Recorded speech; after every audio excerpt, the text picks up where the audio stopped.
Man, welcome back to the Cruise Dynasty podcast. Back at it again, doing what we do. Roll something up, crack open a beer, mow your lawn. Crap, man, there's a lot of people mowing the lawn around me right now. 8:30 at night. I got a lawnmower on my left and a lawnmower on my right. So if you hear it, hopefully they listening to the Cruise Dynasty podcast, cutting their grass. Crap, man, what's going on, man?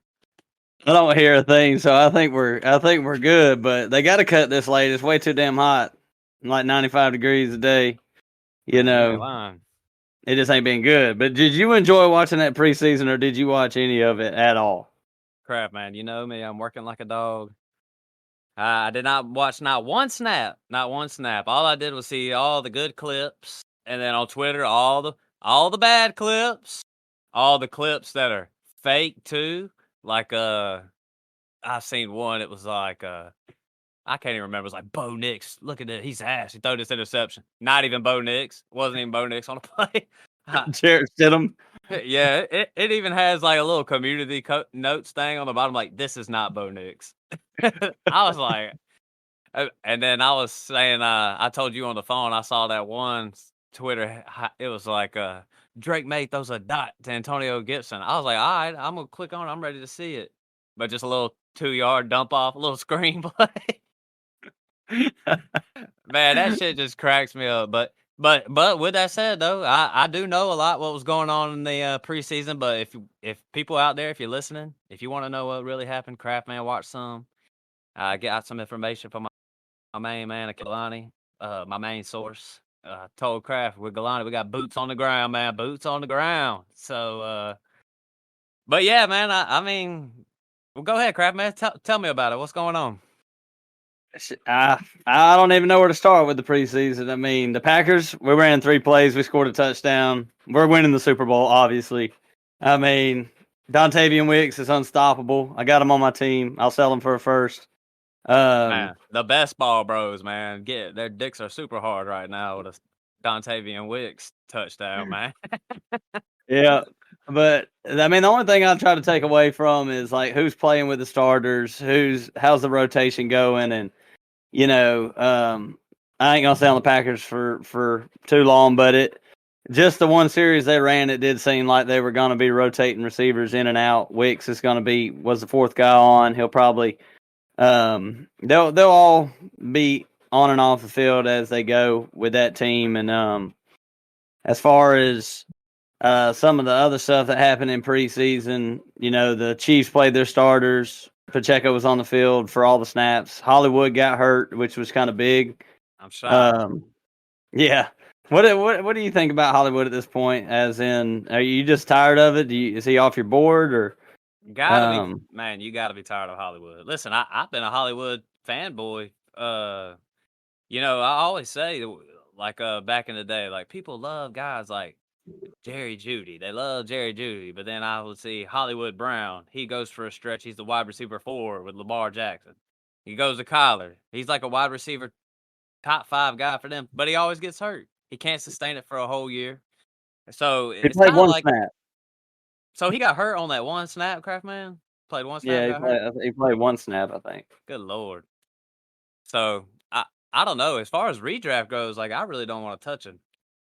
Dynasty, though, I stay true to my word. I listened back to our AFC West episode. I do think Hollywood could have some big games here and there, but it's not like I want him, or if we statted him out, he's going to be the number 1 guy. Like, that shit ain't happening. So, you know, if Hollywood's your wide receiver 4 or 5 and you can play him in your flex one week because you're in a tough spot, I'm all in for that. But bye-bye Hollywood. I mean, your fanboys done left. Yeah. Does that make Xavier Worthy a little bit more interesting? Like, you think he's going to get more playing time, or should you raise him up? I think at this point, with Rashee Rice not getting a suspension so far, he's going to have to shoot up rankings here soon if nothing happens.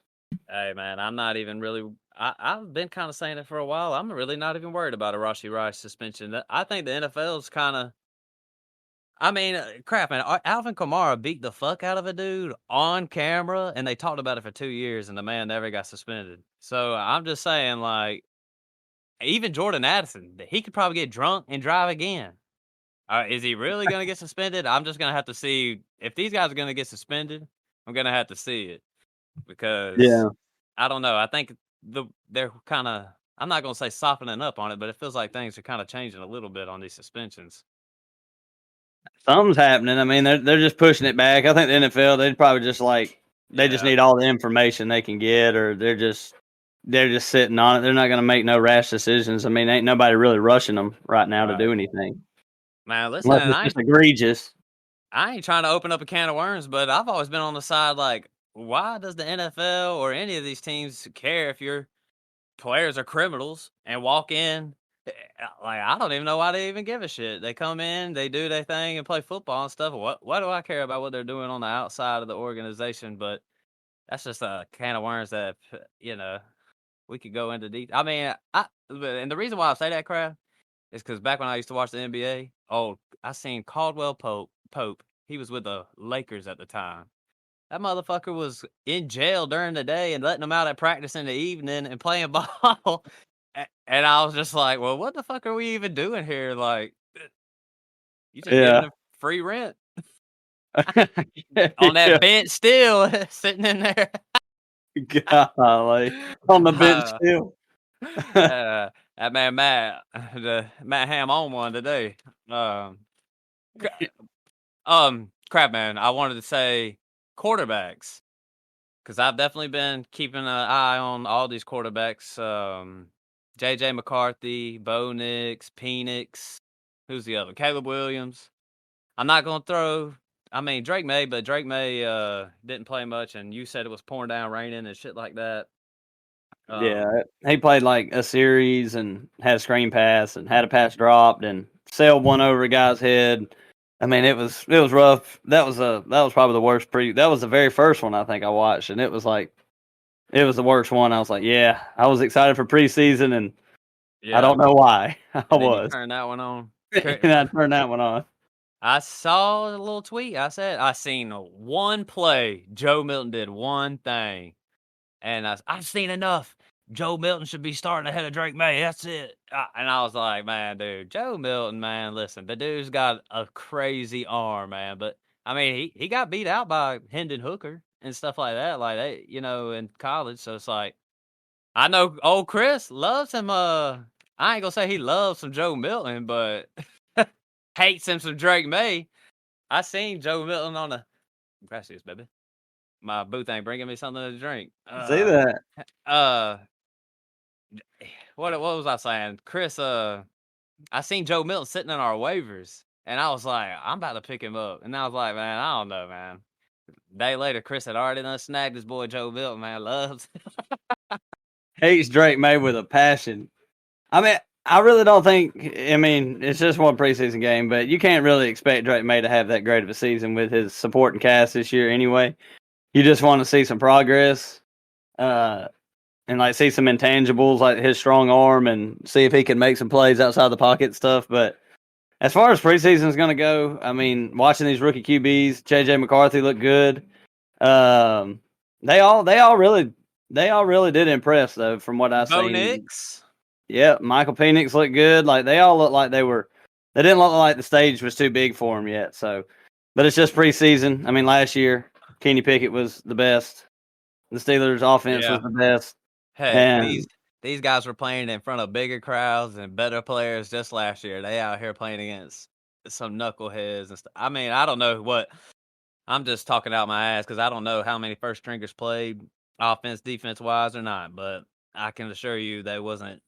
They're playing their basic stuff out there. These quarterbacks are out there just making your reads and stuff like that. Which hey, that's like the success for Bo Nix. I mean, I kind of view guys like Bo Nix as kind of like a distributor anyways. But anything else we want to add to the what you call it? What'd you say? Braylon Allen looked pretty solid out there for the Jets yeah, running the ball. yeah, he looked like he's probably gonna be the immediate backup to to Brees. So that, I mean, he might have some, standalone value in redraft. I don't think he's really getting drafted, but as far as the handcuff goes, that might not be a bad deal. Did those starters play that night? The Jets? Rodgers get on the field? Anything? Nah, Okay. none of the Jets. Their defense didn't play. Their first string offense didn't play. Nobody really played for them. Only a handful of teams. Caleb Williams looked pretty good. He made a couple throws. Strong arm.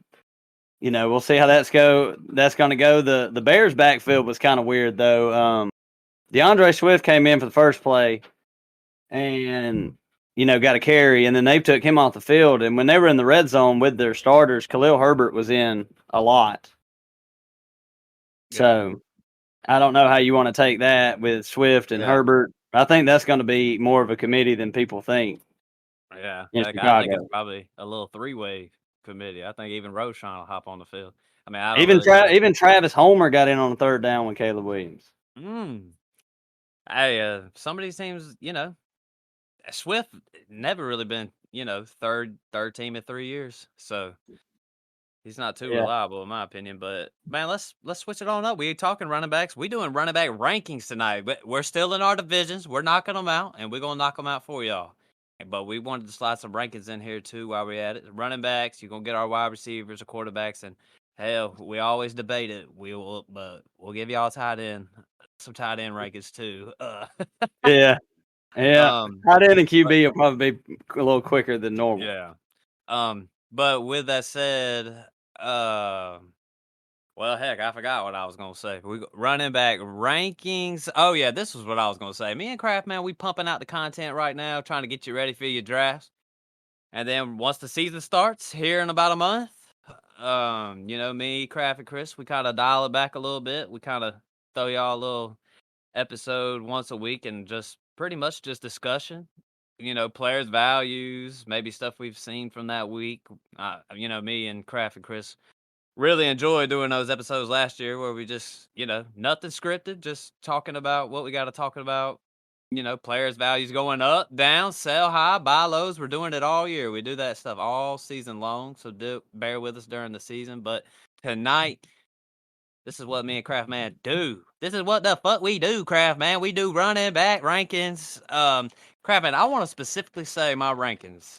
We've been doing them. This is the third year me and you sat down and done some redraft rankings, and you live and you learn, and I've learned a lot. So this time when I did my rankings, I wasn't thinking about, oh, this guy's stats are gonna be this and this and this. I did my rankings pretty much on who I would take if I was in a redraft today. I'm in Average Joe's. If I'm in redraft, where would I take this running back at what spot? I kind of put that in emphasis. There may have been some where I was like, I think by the end of the year, like if you're doing Najee and Jaylen Warren, you kind Yeah. of think about who's going to have better stats. But I kind of went by where I would take them at. You know what I'm saying, Craft Man? Yeah. Yeah, I had the same thing too. I thought about if I was on the clock, who am I picking? And of course, like team makeup does matter. Like if you need a safer guy that is going to have more opportunity compared to like an explosive running back that just needs a couple carries to make something happen. But I did the same thing you did. It's pretty much when you're on the clock, who you choosing, who you picking ahead of whoever else. So we gonna really dive in, and I got my rankings right here in front of me, and I'm just trying to make sure I got Craftman's pulled up right in front of me. I got so much of Craftman's rankings. Let me pull up his running back rankings because I don't want to skip a beat tonight. But we'll start it off from the top because me and Kraft got a little bit in common. We got, let's see, Christian McCaffrey 1, Brees Hall 2, Bijan 3, Jameer Gibbs 4. That is identical for me and you. CMC, obviously, not really a debate. I mean, there's really nothing to say. I know he's a little banged up right now, but even if he is a little banged up, you still got to take CMC number 1. I've been in best ball though, and I've seen some crazy things. Heck, Craft Man, the very first best ball I did, I saw Brees Hall go 101, and that was like 7 spots ahead of ADP in that first round. Not much to say about CMC though, right, Craft Man? We both got No. we both got Brees at 2. Not everybody has that. Best ball ADP has Bijan ahead of Brees. This is one Yep. thing I was saying, Crap Man. We just watched Brees Hall finish as the RB2 or something crazy, RB4 PPR. RB4 on a offense that couldn't even get the ball past midfield. So Yeah. when we were doing dynasty rankings, me and you both put Brees Hall ahead of Bijan. So Yeah. whenever I was doing my redraft, I was like, I'm staying true to that. Like I've been in best ball and I've been literally staring down the gun between Bijan and Brees, and I've done both. But when I'm sitting here doing my rankings and we giving it out to the people, and if I'm in my most important redraft league and I'm sitting there with the Craft Man and Noah Dick Blower and P Miller, I'm gonna take Brees Hall over Bijan Robinson. What do you think about that one? I mean, I totally agree with that. I got Brees at 2 just like you. I mean, the passing work might come down a little bit because they couldn't do anything at the end of the year, but just tell Brees to go on the other side of the line of scrimmage and we're just going to throw it down to you. But as far as like the scoring opportunities go with Bijan and Brees, I got them both in the same tier. I don't really mind which way you want to go. I do think the Falcons' offense will be better, but I think Tyler Algier is going to be a little more involved than what Brees has got going on over there. Even if Braylon Allen is kind of showing out a little bit, but looking at red zone usage last year, this is inside the 5-yard line. Brees Hall had 1 carry inside the 5-yard line last season and finished as the RB4. So I would just expect his touchdowns to come up. He could be a double-digit scorer this year on the ground if the Jets get the ball moving. And the Jets' offensive line, if you think about it last year, Matt, they were terrible, right? They're god awful. PFF got them as the 5th best offensive line this season. They made a couple Dang. signings. They got a couple signings. They had some injuries last season. So I don't think the offensive line is something that you have to worry about quite as much. So you just high on Brees, man, and Yep. Bijan, truthfully. Yep. I mean, Bijan, I think what everybody wants from Bijan is he going to jump into that CMC role right there? Is he about to be getting all the pass work? He's going to be getting all the carries. I think he will get a lot of work, and the offense way better. Yep. I think it's going to be spread out a little bit more. I think Bijan. I mean, Bijan's going to go to fuck off. So we're just really splitting hairs right here. I just, just slightly behind, but like I said, I've done both. But I imagine Bijan. Here's the question, Craft Man, because I feel like people don't talk about it with Brees that much, but with Bijan, can he be like the next CMC, like number one year in and year out? I think that's what people want to see right here. Yeah, I think that this could just be Bijan's coming out party this season where we look back at it and we're like, all right, time for McCaffrey to pass the torch over. And Bijan's going to be the next Christian McCaffrey because he has all the skills. Like he can catch the ball out of the backfield. He's explosive. He can break the long run. Falcons' offensive line is good. Like I said, Brees had 1 carry inside the 5, and Bijan only had 3 carries inside the 5. To put that in perspective, Raheem Mostert had 20 carries inside the 5-yard line. So Gus Edwards had 23 carries inside the 5. So you just got to get them numbers up. I think the passing work will come as long as Tyler Algier's not stealing too much goal line work. I think he can. I think he might be the only running back that can beat McCaffrey if they both stay healthy all year. Jahmyr Gibbs. Literally before I hit the record button, my main source, Akil Galani says, Jahmyr Gibbs is hurt, so I don't really know the extent to it. From me and you, we were talking. Doesn't really seem too serious, at least as of now. I hope not. I wouldn't say that. Yeah, I have no idea. Yeah. I have no idea. No clue what it is for all we know. But, Jahmyr Gibbs, I got him at 4 easily. I feel real comfortable with him at 4. Heck, I got him at 4 in a dynasty ranking. So, I mean, obviously, he's going to see an uptick in work this year. Jared Goff and all of them, they're going to be balling out again. I just kind of like Detroit's offense no matter what. They're going to be in a dome a lot. Jahmyr Gibbs is going to get a lot of work, no doubt. Or at least he'll get more. Montgomery, he'll definitely be in the mix. And we'll talk about Montgomery, especially his upside if Jahmyr Gibbs goes down. Because I mean, if Jahmyr Gibbs goes down, like, where would we even rank Monty? We'll kind of touch on that in a little bit when we get down to him, because he would fly up my board, Craft man. I mean, Oh yeah. he'd be way up there. So Jahmyr Gibbs, easy. It's just too easy. Yeah, I'm with you on that one too. And I think Gibbs might be a little safer without the high ceiling of Bijan and Breeze, just because maybe he doesn't score as many touchdowns. But Jahmyr Gibbs still got in the end zone a lot last season, compared to what people think he did with Dave Montgomery stealing a lot of the goal line work, which I think they will split it. But number one offensive line in the game, Detroit, gonna be a great offense. From week 10 to week 18 last year, Jahmyr Gibbs was the RB5, and that's about where we got him ranked. And I think, get him out in the slot a little bit more, give him some more passing work, more targets, more receptions. I think he's gonna be fine. I think we got him right where he needs to be. Craftman has Jonathan Taylor at number 5. I got Jonathan Taylor at 6. This is where we'll start having a little bit of differences. That top 4 right there is probably consensus with mostly everybody, I would imagine.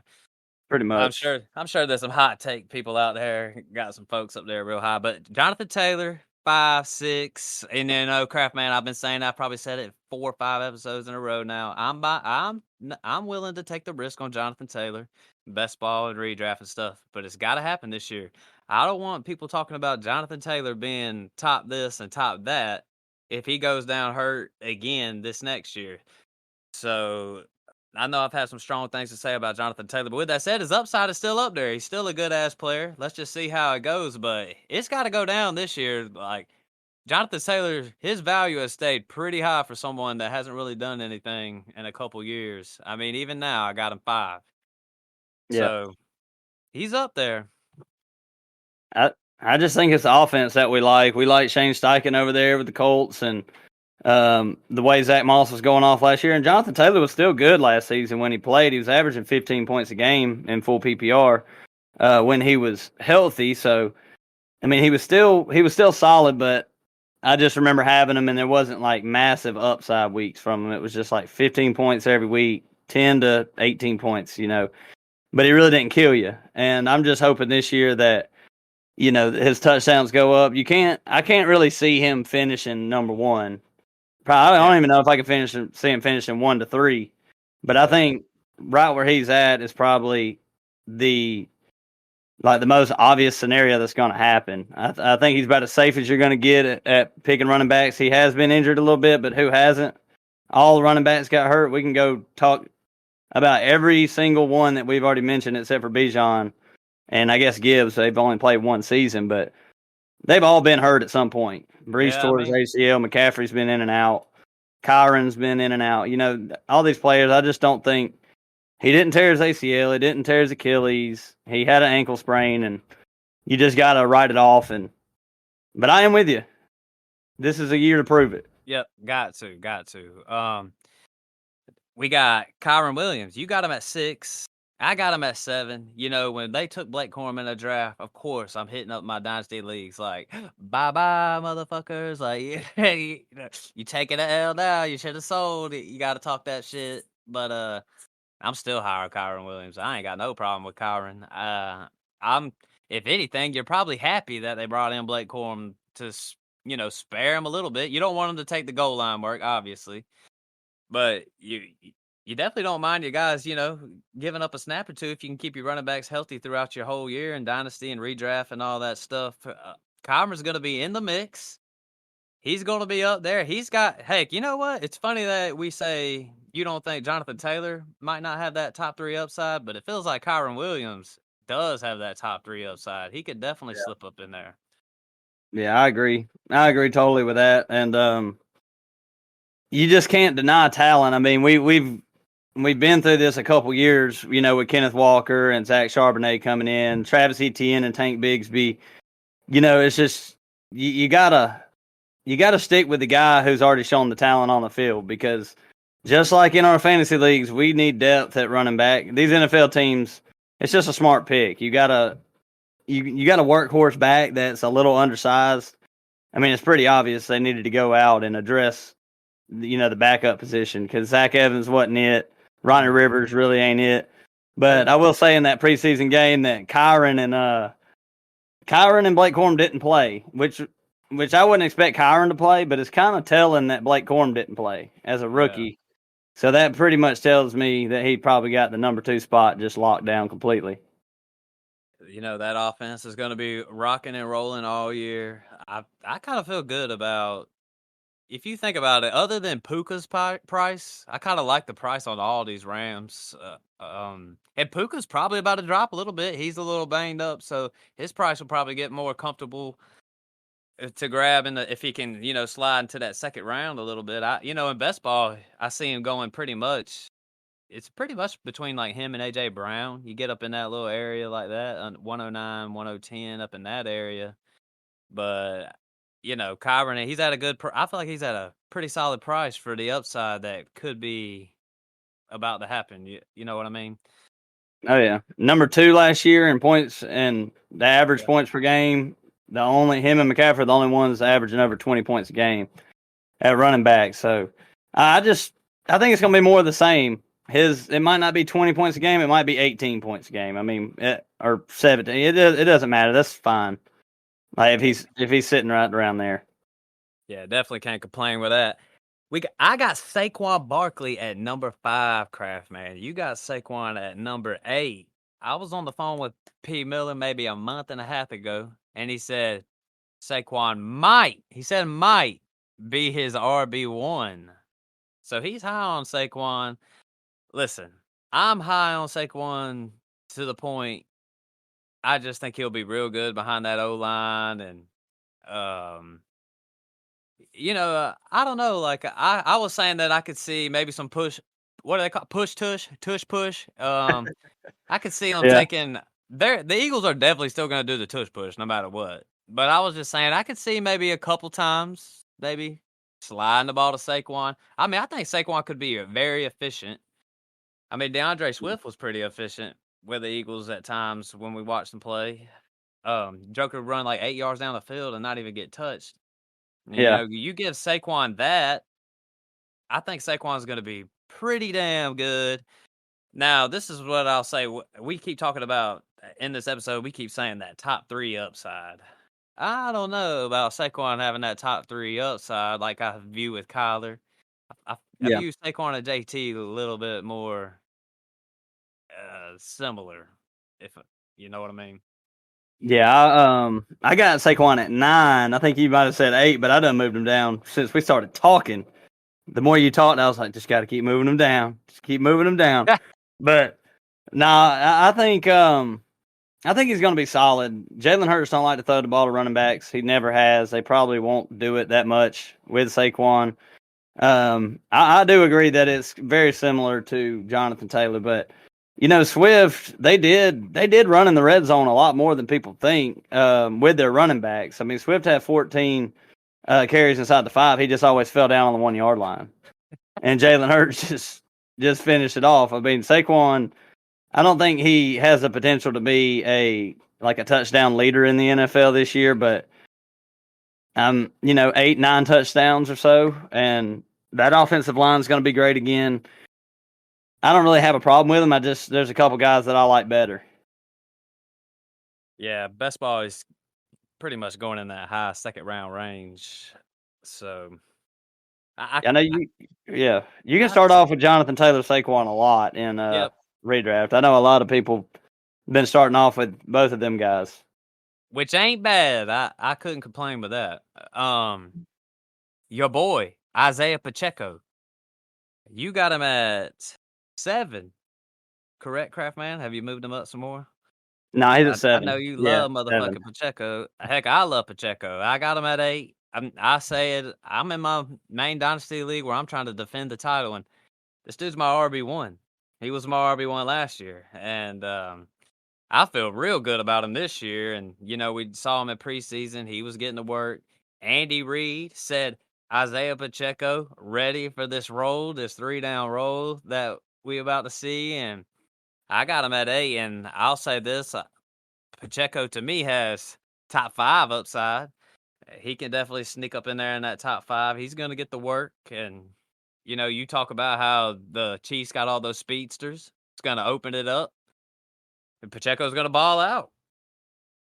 I've said it on previous podcasts. I don't have to go back into it with Pacheco, but he's going as the RB 13 right now on Sleeper in the middle of the third round. Any draft that I've ever done, he doesn't make it out of the second because I think a lot of people are just as high as I am, or maybe I've just been talking people into it that I've talked to. But I can tell you for sure that I've heard Pacheco's name getting, thrown in there at the top of the second round, getting picked above Saquon and players like that. Because when you're at the turn like that, if you want a player like Pacheco, if you really want him on your team, you're going to have to make that call if you're drafting at the turn, because you're not going to get him on the way back.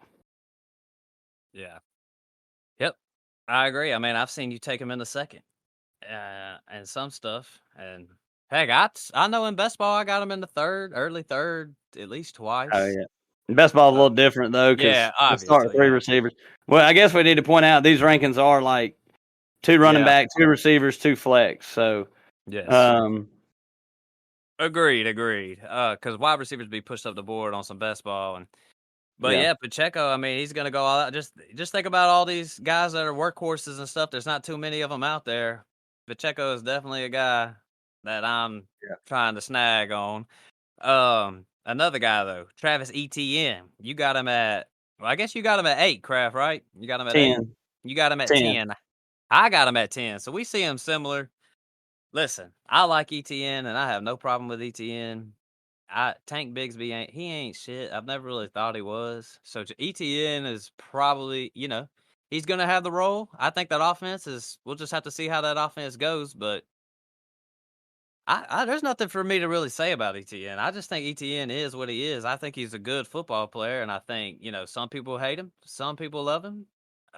I like him. And I think he has as much upside as I mean, he's got as much upside as Pacheco to me, but we got to Yeah. see what Jacksonville does. Period. Like I don't even. Their O line was so bad last year, anyways. So let's just see how it goes. It's the offensive line for me where I just don't think, he's going to have a whole lot of running room. He's kind of boom or bust in a way. He can still break a 60-yard touchdown on any given play, but he gets tackled behind the line of scrimmage a lot. It kind of reminds me of Saquon with the Giants, where it's just, I mean, that offense is better, but I feel like it runs through ETN, and when he's not clicking, I don't feel like the offense is going to be clicking. But as far as workhorse goes, he's going to be it. They don't have anybody else that they're even going to attempt to get in there in high pressure situations. He's going to be in there all year again. And he for a stretch there, he was the RB3 last season. So he's got the potential to finish up high. It's just going to be if that offense is going to allow him to give him the running room that he needs and get him more involved in the passing game. Yeah. So we sound like we're pretty solid on ETN. Who should we talk about next? Devon A-Chain? Yeah, Crapman, I got H-A-N at 11. Yep. now I got him at. So Crapman, who am I missing? You moved Derrick Henry way up, didn't You you? got Is Derrick that what Henry happened? at 8. Yeah. Okay, so A-Chain, he's one of those players that is, Chris loves him some A-Chain. I like A-Chain too for best ball. I think I like A-Chain. Like when I'm doing the best ball, for some reason, Christian McCaffrey and A-Chain, they always, I always pair them up. I've seen A-Chain though Yeah. just drop, man. I've seen him fall to like mid third. That's best ball talk. Um, A-Chain, he's just somebody that I don't feel comfortable with my RB1 craft. If I'm going in the redraft with Average Joe's, I would love to take a shot on having A-Chain on my team, but I don't know if I want him anchoring down my running back room because, in my opinion, all 3 of these guys that they have on their team this year, they'll probably literally all 3 have some big games at some point, even Jalen Wright. So, and Mostert's probably going to have his games. A-Chain's probably going to have his games. I think, if this was Dynasty, I'm going to sit here and I stand by it. I think you should sell A-Chain to Dynasty with the way his value. I mean, if people are starting to come down a little lower on him, I wouldn't do it. But I mean, the Joker scored what 4 touchdowns in that one game last year. I mean, people love A-Chain. Yeah. I think he's more like a mix and match player. Like you said, I'm drafting in the 2 spot in one of my redraft leagues, and you can definitely start off with McCaffrey and A-Chain if you're drafting from the 1 or 2 spot. And that's just almost perfect. And like even some of the other running backs that we talked about, when you're drafting in the front, you can get if you're the one who gets McCaffrey, you can start off with McCaffrey, Henry, McCaffrey, A-Chain, and he's a good pairing with another safe back. So if I was going to go out and if I drafted Devon Achane, I would be looking at drafting a guy later on that's a little safer, like a David Montgomery or Rashad White, something like that, where the points are coming, but the upside's not quite there because he's like the biggest upside play you can have at running back. Yeah. I mean, no doubt. And that offense is going to be flying, at least for the first half of the year. And Yep. Number 1 last year in yards per carry. They, as a team, 5 yards per carry. They were their offense they're gonna be able to run the ball pretty easily with all that speed they got. I mean that's why I feel the same way about Kansas City is you add speed, it opens up the running game. Yep, man. Every time we talk about O'Chain, you just kind of want a little piece. I got a couple of them in the best ball. Heck, I got some Jalen Wright in best ball. King Henry moves to Baltimore, and I'm gonna be real crap. I've seen some people super high on him. Well, heck, you're super high on him. You got him at 8. I got him at 12. So I like him. I just think what's it gonna? All my questions are just like, what's it gonna look like? They're gonna be in the shotgun. Lamar's still gonna run, but then again, I just think King Henry is gonna open it up for him. They're gonna run, and he's gonna get the goal line work. And I think King Henry would be really good. I'd pay a late first for him in Dynasty if I could get him. I don't know if anybody would sell him once it starts getting close to football season time. And then they're like, oh, shit, Derrick Henry with the Ravens. Let's go. I mean, I'm with you. I like it too. So I got him at 12. I'm a little bit lower, but I still want him. Yeah. He's it's just one of them times where you watch him play his entire career with the Titans and you're like, man, he's one of the best running backs we'll probably ever see. And then he goes to the Ravens, and that's really the reason I moved him up. I moved him up just a couple hours ago because I was just thinking about who could lead the league in touchdowns. Derrick Henry at running back could definitely do it. He's always better when he plays from ahead. The Baltimore is going to be leading in most of their games. They play in a division where they're going to have to grind it out a lot. They're going to wear down defenses, playing in the cold weather, which he's the best. He's the best of all time in between the tackles. So you've been waiting the whole time you've been watching Derrick Henry to see him on an offense like this. And if you want to take a shot on him, I think this is the year to just because he's actually cheaper than he has been in the past too, compared to when he was with the Titans. So.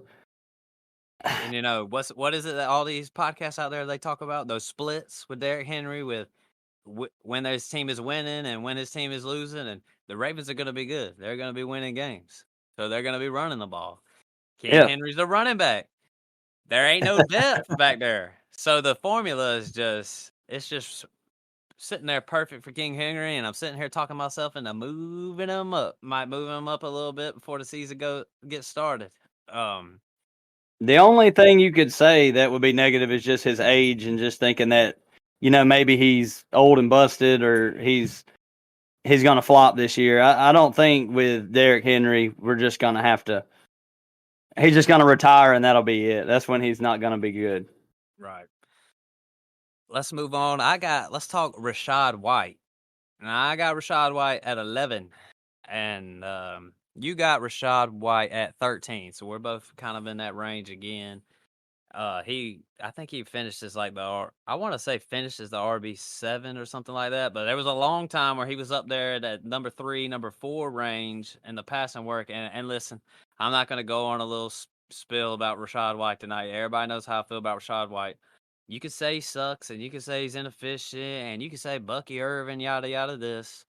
But what Rashad White is asked to do for the Tampa Bay Buccaneers is good for fantasy football.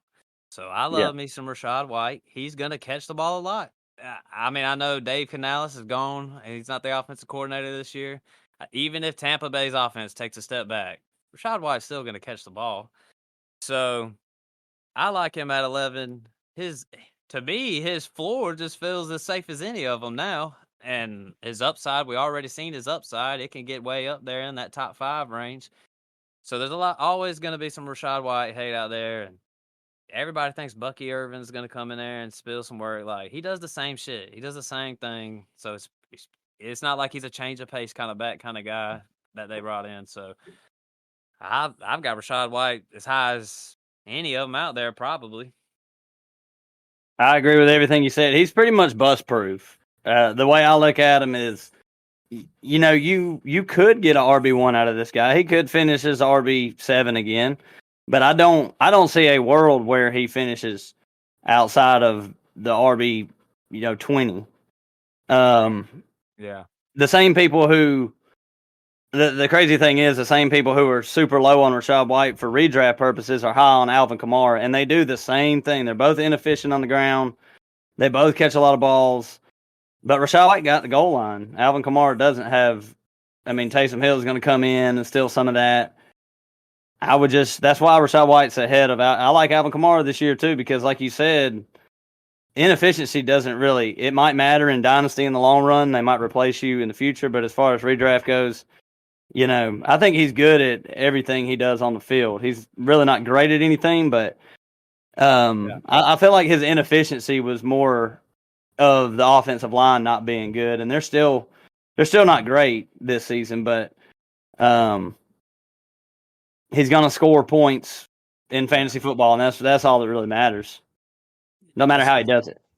I mean, I'll be out there in the Twitter streets, so it's like the community, they pick and choose people they like and hate, and it's like the same thing. Like I remember having White Snake on a couple years ago. We're talking about Najee, and Najee was inefficient as hell, but going into year 2, everybody loves some Najee and stuff like that. And I was telling folks, Big Ben ain't there. He's not going to get 13 targets in a game.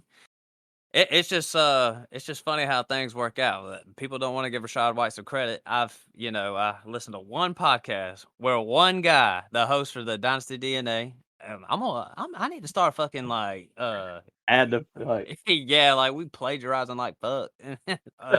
And we always have bringing up something that we listen to, but one guy said that he likes Rashad White and he's going to be fine, and I'm just like, thank God there's somebody out there with some, that can just.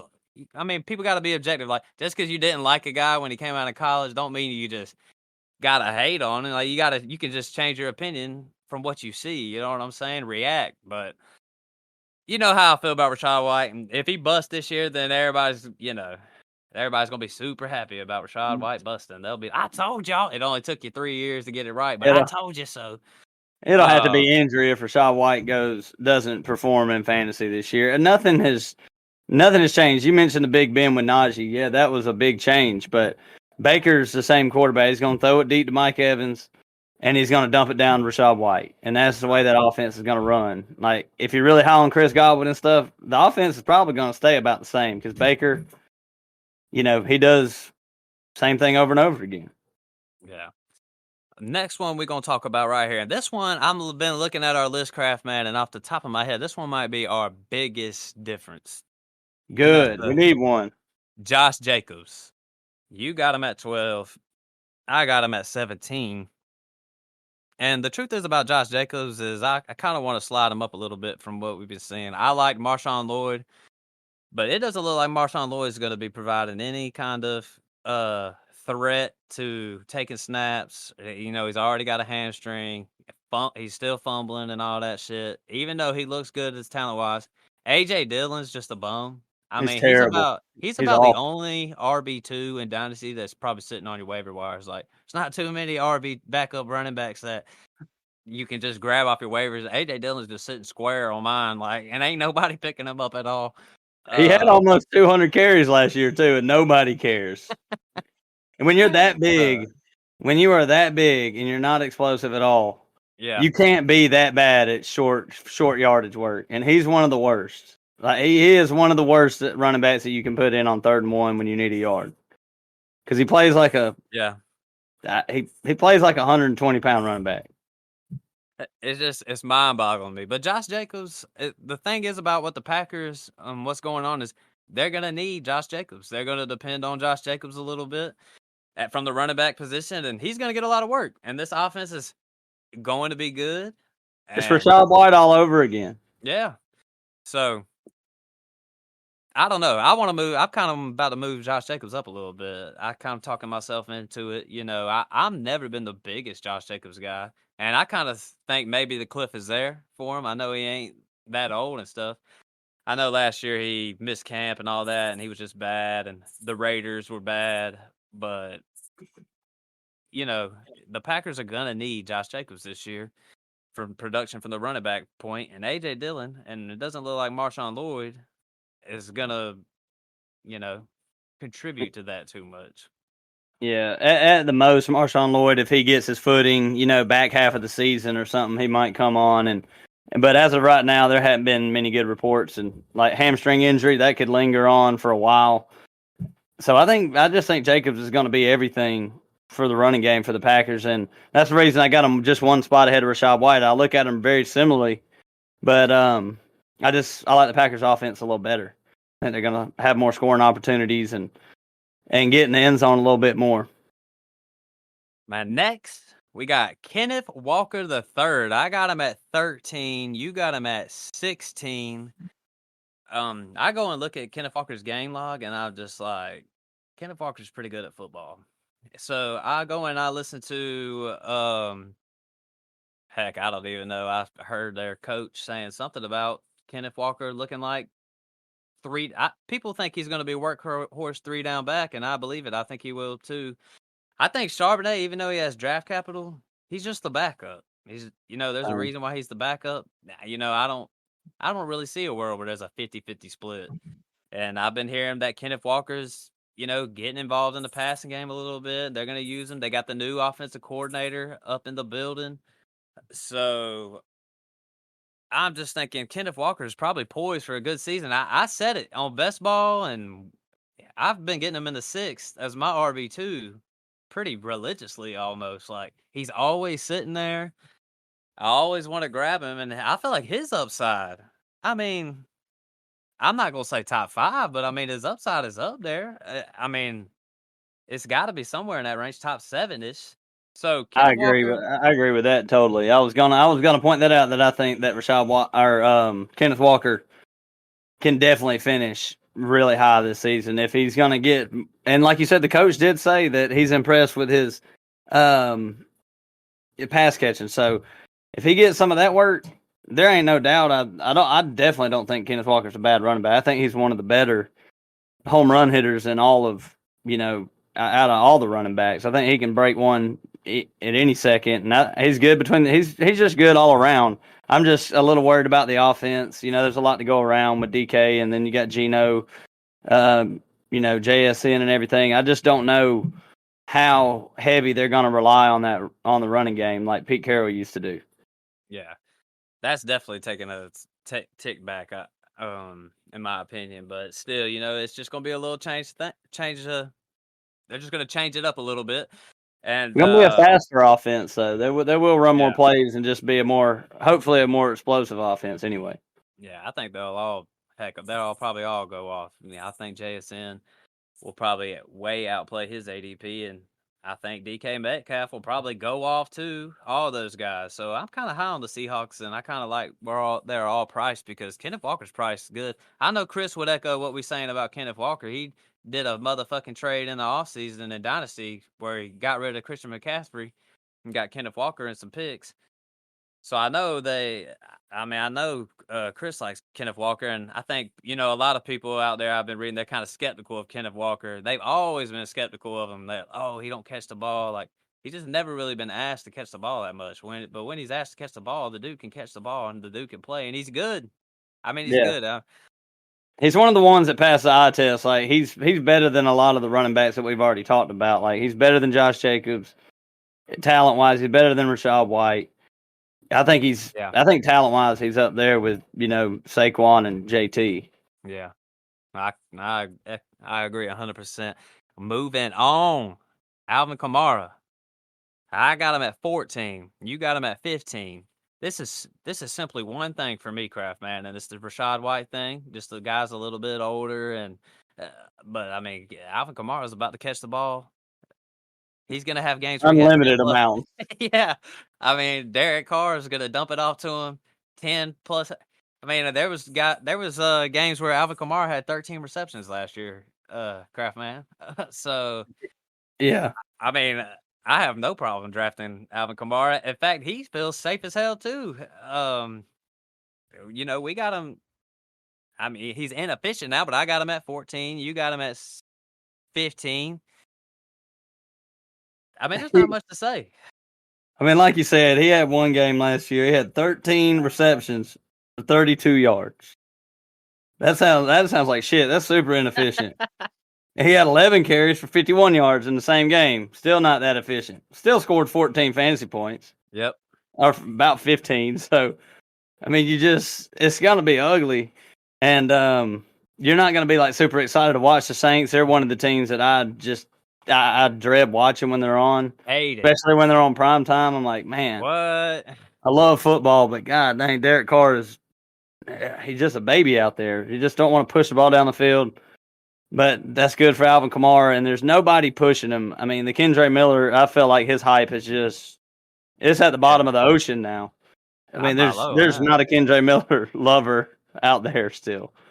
Me. There's buy low guys. There's not a Kendre Miller. Yeah, I do agree with that. There's buy low guys. I'll go buy low on some Kendrick because I've already seen what's his name. I was interested in oh heck, what's his name? Jamal Williams. I was like, let's go see what he did. Ass. He's ass. He's So I trash. mean Kamara's definitely, I mean, damn, he's as safe as could be. I mean, you almost want to start moving him up. And we start talking about these guys crap, man. I'm like, I want to move everybody up. Uh You can't keep him with that. man, let's move on to James Cook. All I right. gotta you got Thought it him was at the other James.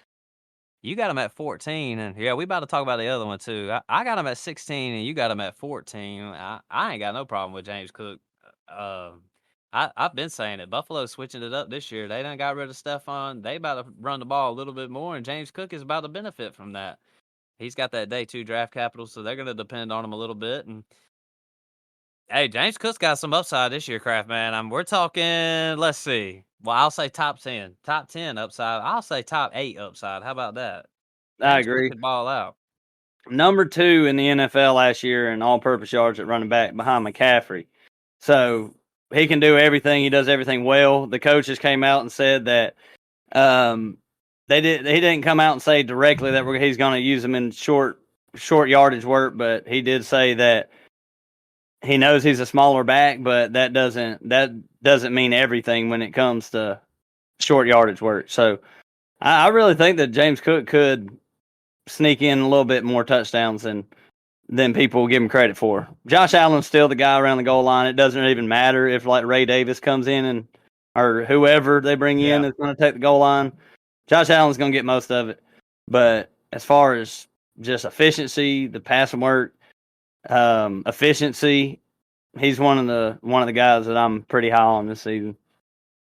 Definitely there's definitely a little Ray Davis little fan club out there that I've seen. And a lot of people do think Ray Davis will take away some goal line work.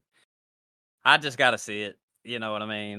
Still a rookie around the goal Yeah. line. It's kind of hard. You don't usually see rookies get in there and just start taking goal line work. Well, hey, Ray Davis is what, 25, 26 or Yeah, something like that? he's older than James Cook, probably. Oh man, that's just too funny, man. Let's talk about the other James though. James Conner. Um, I got him at 15. You got him at 17. Oh, you like Uh, James Conner too, then, huh? like them all. I mean, me and you've been pretty similar so far, other than Josh Jacobs. Look, James Conner, I pretty much I know they got Trey Benson, and I know he's got that day 2 draft capital, and I like Trey Benson, and I would love to have him on my team. I saw some clips of him. I saw like every it was like a clip of every carry he had. and he didn't look all that great. And everybody's like, well, maybe he's just not that good at football. Guy played like 1 or 2 drives or whatever. It drives me insane. But anyways, James Conner, well, if that's the case, if Trey Benson ain't no good, well, then James Conner to the motherfucking moon because this offense is about to improve. And James Conner, one of the most underrated running backs in fantasy all the time. Heck, every year, I'm like, I don't want him. Fuck it, I don't need him. And he goes off and he does what he does. And James Conner's good. He's going to be good this year, even though it's the last year on his deal. They gonna use him, and he's gonna get pass work. He's going to get the run. He's probably gonna get all the work unless Trey Benson comes in and for that back half year, like we were saying about Marshawn Lloyd, it feels like Trey Benson has a better chance to do that. But let's just see how Michael it goes. Carter. I mean, fuck Michael Carter. Who is he? He's the RB2 as of right now. Man, I seen a thing. There's on Twitter. It's called Fantasy Receipts. I don't know if you ever heard that. That basically he be calling out all these fantasy people with their hot takes, and it was somebody like 2 years ago was like, I got Michael Carter over Saquon Barkley, and then the other guy commented, and it's like, it's not even particularly close for me. I'm like, golly. But yeah, I mean, I'm pretty high on James Conner. I don't really see why not. I'm the same. There's not much to say. The offense has gotten better.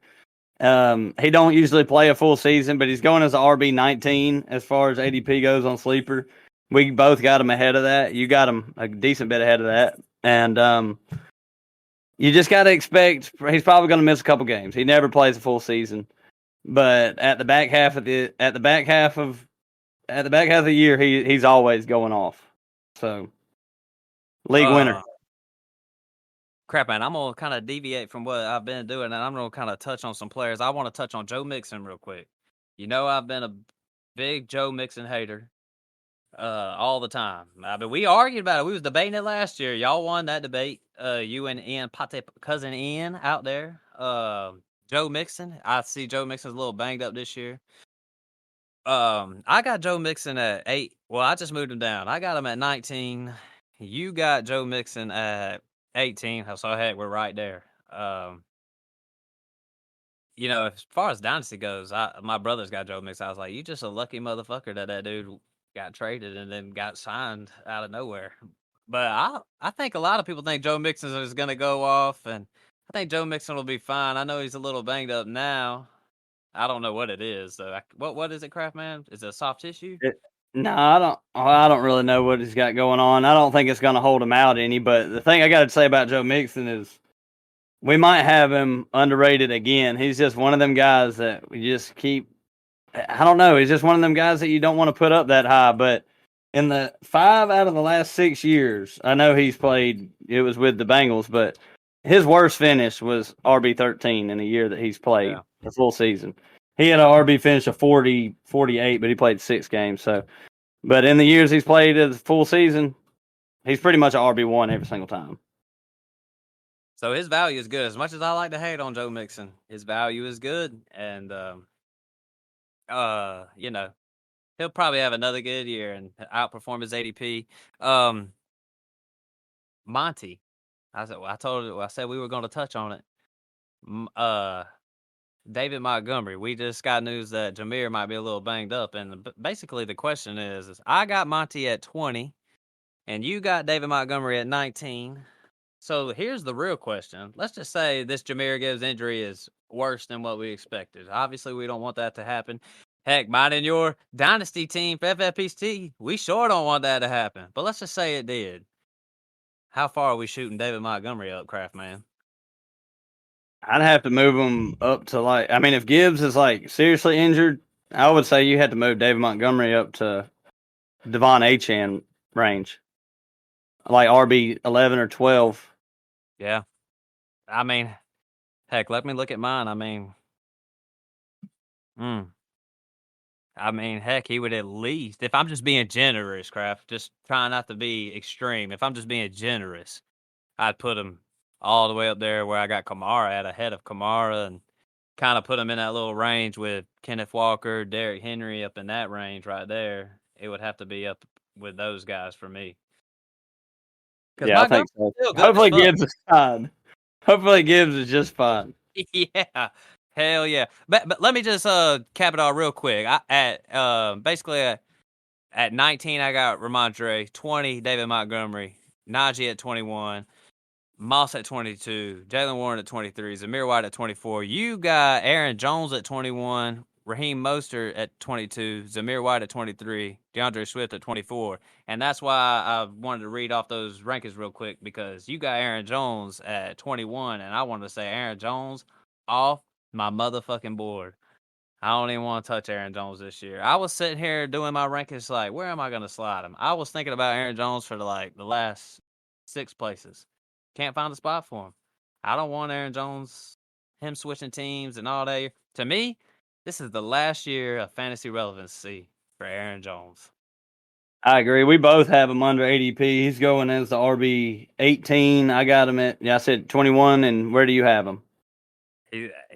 I got him after 24. So wherever he's at, We're I'm in out.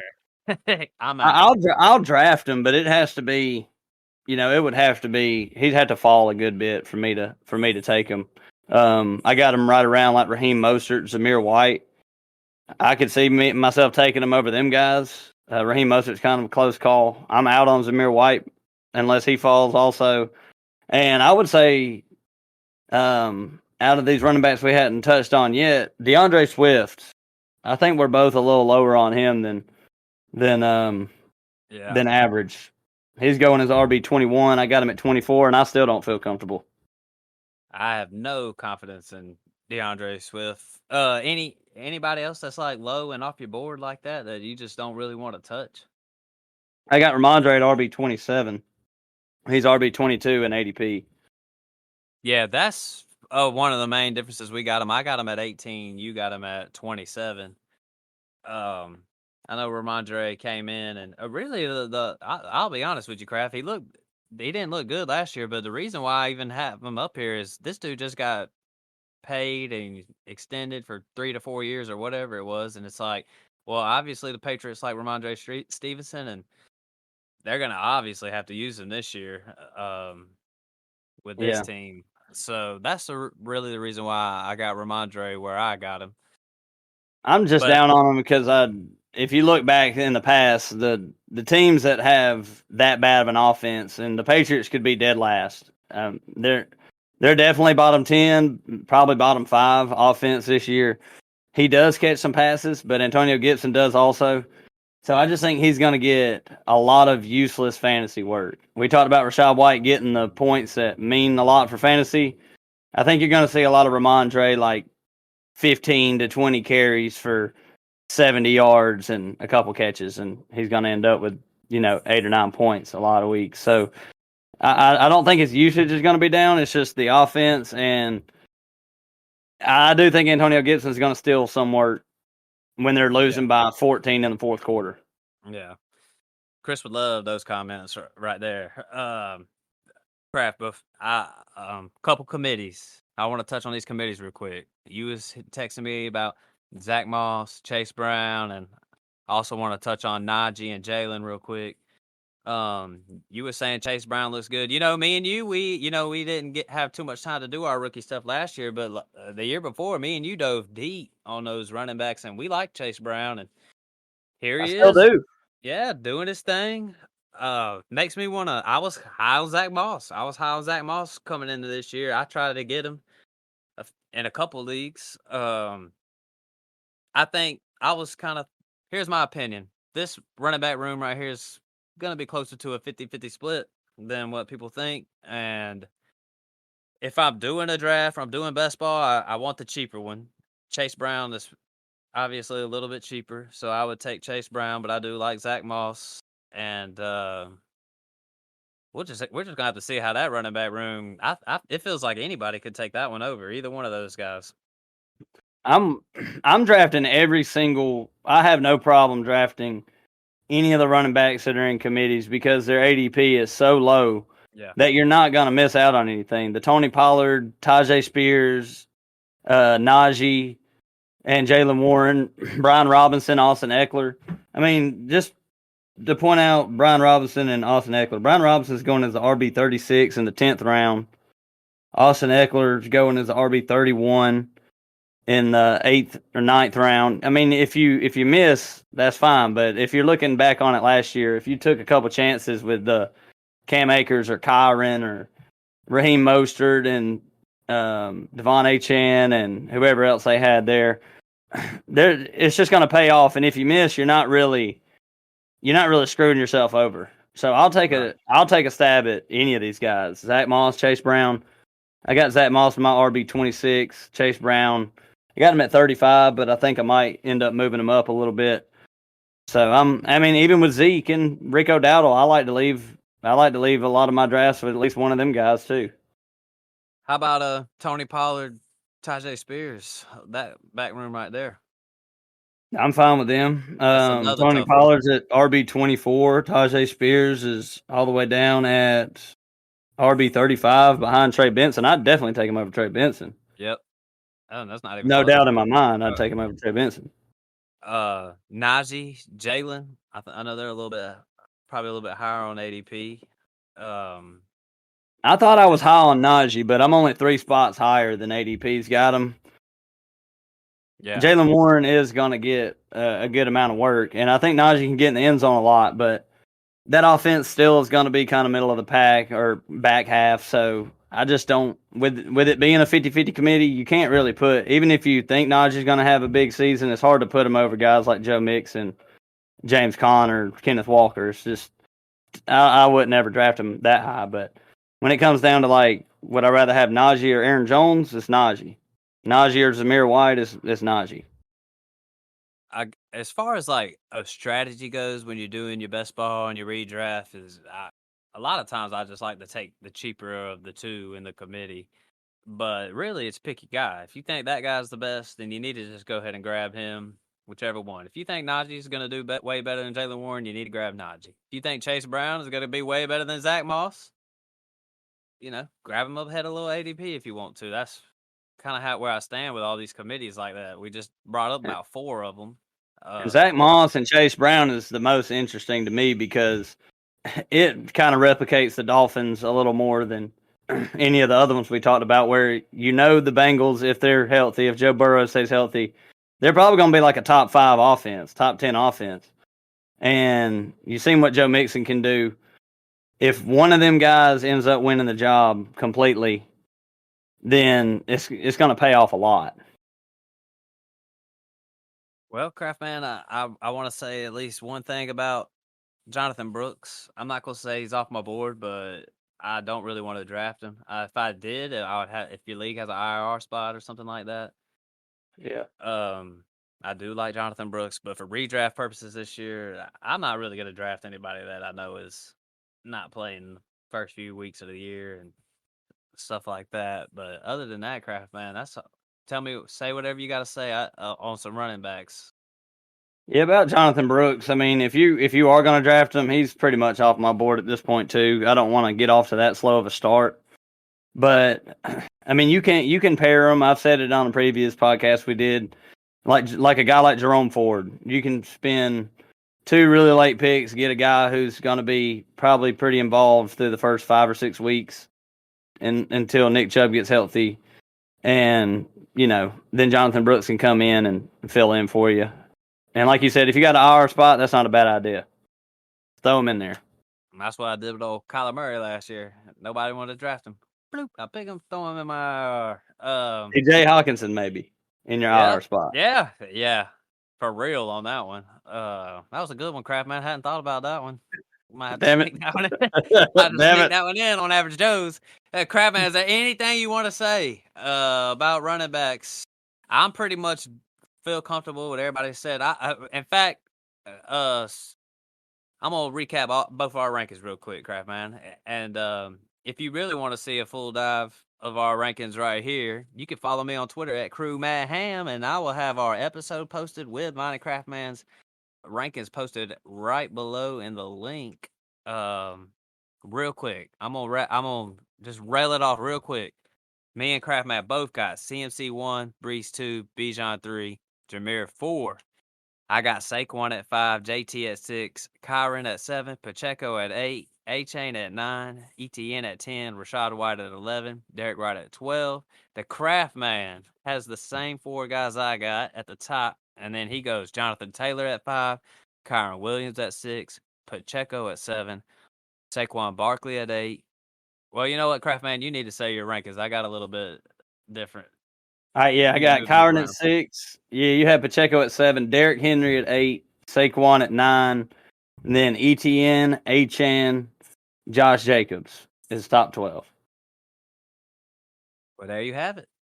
We missed one guy. I got to mention. He's probably the only reason I want to mention his name is because I got him all the way down at RB36. He's going as RB29.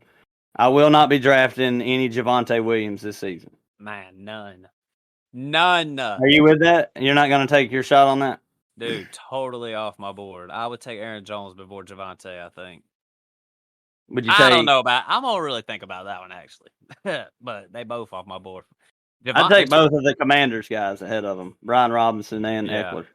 You know, I'm just worried about old Javonte. You know, coming out of the season and coming into the offseason, I really wasn't low on Javonte at all. I was thinking, hey, he'll be year 2 and off that injury, and he'll bounce back, and he'll be the running back in Sean Payton's offense. But it does not look good for Javonte Williams and his whole total future in Denver. It really doesn't. And McLaughlin's going to take a lot of that work that's going to score fantasy points. So, and that offense is going to be terrible. It's kind of like the Zamir White thing, except for Zamir White got the backfield to himself and Javonte doesn't. Yeah. And I do got Zamir White. You said he's pretty much off your board. I snuck him in at 24, but Zamir I got him White at 23. He's not necessarily off my board, but I know a lot of people are really high on him, and I just don't think that he's going to fall to a place where I feel like it's comfortable to draft him. Yep. I really and you know, Zamir White's always been one of my favorite sleepers in Dynasty. You know, kept him on that taxi, but once he got the relevancy, ship him off for some sustained longevity if you can. I don't really feel good for Zamir White. You know, even though he is the guy, that's a bottom 10 offense. We talked about it in AFC West. If you want to hear about it, check us out. And I got one other guy we didn't know. We're going Raheem Mostert. I think he's a smash pick wherever he's going in drafts. He's going incredibly late. You can get him. I got him at RB22. He is the RB26 in about the 7th, 8th round. So I got to take Raheem Mostert about every time. And the truth is Raheem Mostert has a lot more upside on a game-to-game basis than a lot of these guys than some of these guys ranked ahead of him. For sure. Raheem Mostert for sure. But that about wraps it on up pretty much. Running back rankings. Get ready for the redraft. It's about that time. Craftman, anything to say to the people out there? I just appreciate everybody for listening. I just didn't want to, after the episode, somebody come up and be like, where's Raheem Mostert at? You didn't mention his name. You must be way out on him. But I hope we covered everybody that y'all wanted to hear about. And let us know if y'all disagree. Give us some hot takes. You know, we always down for hot takes. Maybe one of these episodes close to the season, when we do our boom and bust episode, we'll put some hot takes out there too. So we can be wrong about all that. Hey, every episode, if you look in the description at the top, it says send us a text message. All you do is click that link, and all it does is a comment to the show. Me and Craftman will see it. Tell us what you like, if you hate it. If you love it, with that said, though, that pretty much wraps it on up, Craftman. So I'm just going to say, we out. Peace.